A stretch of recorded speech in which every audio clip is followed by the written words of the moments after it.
Senate President. Yeah, I think so. Kahit na sir, marami ring supportive of the President amongst senators. Yes.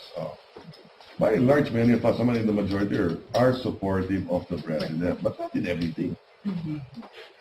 Diba? Okay. So do you have the counts of branches?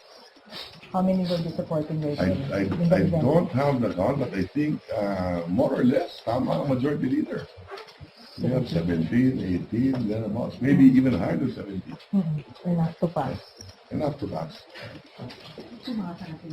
Kung mga